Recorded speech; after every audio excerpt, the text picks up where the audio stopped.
This is lecture number 5. This is Professor Woods, and the lecture today is about regulations. This slide shows you what the overview of administrative law is. It starts with the Constitution here.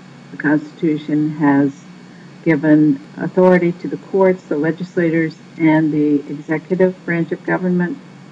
The executive branch of government has created agencies, and the agencies make regulations. Some of them make quasi-judicial decisions, and sometimes they have orders that they produce. What one must do to get into the court system from an agency is you must exhaust administrative remedies before you can make your appeal to the court. Hawai'i regulations are no different than the federal regulations, really. In Hawaii, HRS 91-2.6 indicates that the Lieutenant Governor's website is the repository of all agency rules and proposed rules, and that the agencies must ensure that all information pertaining to that agency that is contained on the Lieutenant Governor's website is current and accurate. If you go to the website for the Lieutenant Governor of the state of Hawaii, the URL is here in red, and you will get a list of all of the agencies with links to their websites. In the law library, in the entry area, the lobby area, where all the Hawaii materials are, and just under West Hawaii Revised Statutes Annotated is the administrative code of Hawaii. These are the green binders. They have this loose leaf binders here. And the black binders are the Hawaii Government Register. So the Hawaii Government Register is similar to the Federal Register, and the Code of Hawaii Rules is similar to the Code of Federal Rules. Just a little closer look at the spine on the code, and you don't see much here. Inside you can see there's a blue something here. This is what the latest one that was in the binder had on it. It's stapled together and it's 3-hole punch. It has a cumulative index for 2014. It has appointments for the Office of the Governor as well as media releases. It has opinions of the Attorney General. It has some rulemaking in it. It has a list of bills enacted and then some other regulatory. If you take a look here, you can see the governor, who the governor has appointed, and some of his media releases. This is in Section 1. Section 6 here is toward the back of it, and I wanted to show you this because this is a place where you can find out about disciplinary actions of, say, anybody that's board licensed. So here's an action against a dentist. Back up in the front, there are opinions of the Attorney General, public laws, rulemaking, and the actions of agencies. Now, the Attorney General has a part to play in regulations. His office has to advise most of the state boards and commissions, so he has a big role to play. In Hawaii, the regulations, the chronological arrangement is Hawaii Government Register, that's the blue one, and this is how you abbreviate it. The topical, the Code of Hawaii Rules, this is how you abbreviate it, and this at the bottom shows you how you actually make the Blue Book citation for them. If you just go to one of the agency's websites, you can find their administrative codes. You can find their administrative rules. They're usually quite easy to find on their website. Some agencies have quasi-judicial authority. Others have quasi-legislative authority, but this one has quasi-judicial authority, and it's a Civil Rights Commission. So they have an administrative law judge who hears cases, and they put the decisions on their website. And we're going to move into federal regulations. And we're going to start with the Federal Register. The Federal Register itself abbreviates it FR.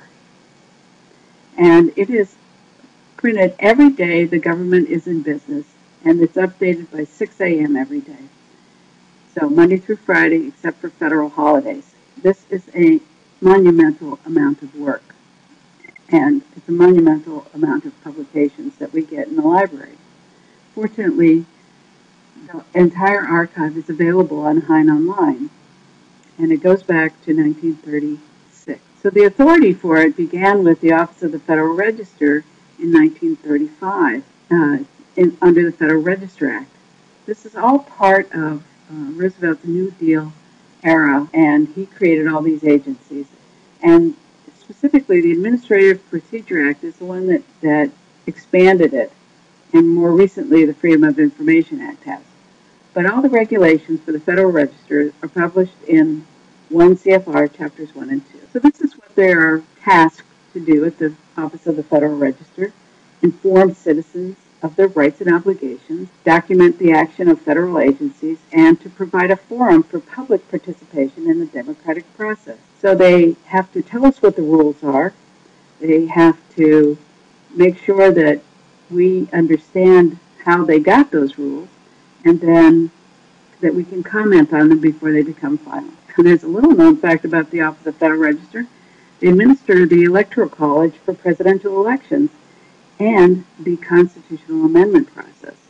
There are 4 types of entries in the Federal Register: presidential documents, rules and regulations, proposed rules, and notices. And the way rulemaking works is an agency proposes a rule, it's published in the Federal Register, it goes out for public comment. Now, public comment can be online through regulations.gov, or it can be by mail. Then it becomes a final rule, and they take the comments into consideration and fashion a final rule. It's published in the Federal Register. There are 2 other kinds of final rules that have some special rules, but one of them is an interim final rule, and the other is direct final rule. All of the regulations are codified in the Code of Federal Regulations. Now let's take a look at how this works when you're looking at something from the Code of Federal Regulations. Here is 31 CFR, Section 100.5. It's mutilated paper currency, and this arrow at the bottom is pointing to the source. So the source is where it was published in the Federal Register, where it was published as a final rule. And the authority is the statutory authority. Remember, if you have a regulation, you have a statute for sure. Something has authorized it. So here we look and we see the most recent one was May 29, 2014. And that was volume 79 of the Federal Register, page 30,725. So if we look at that Federal Register, and here I am on page 30,724 rather than 25, it's not a typo. The stuff on page 30,724 is really preliminary stuff. It's supplementary information.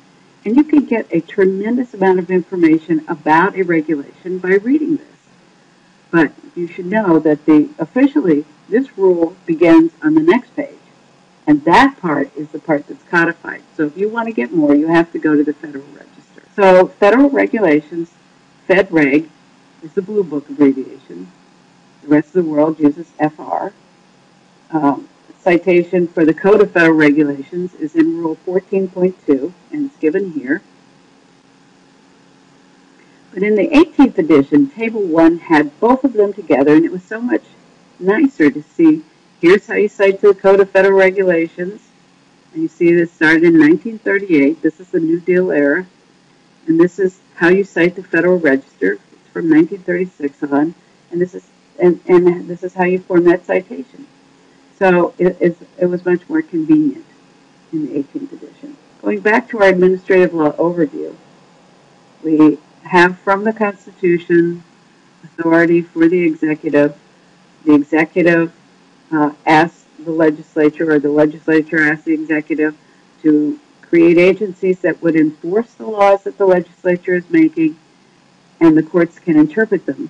But to get to the court, you must exhaust all of your administrative remedies first, and you can learn about more of this in your administrative law course. One other thing I want to point out is that the people in the legislature are elected. The executive is elected.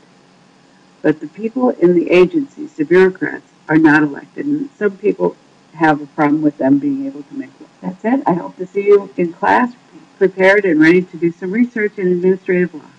Bye.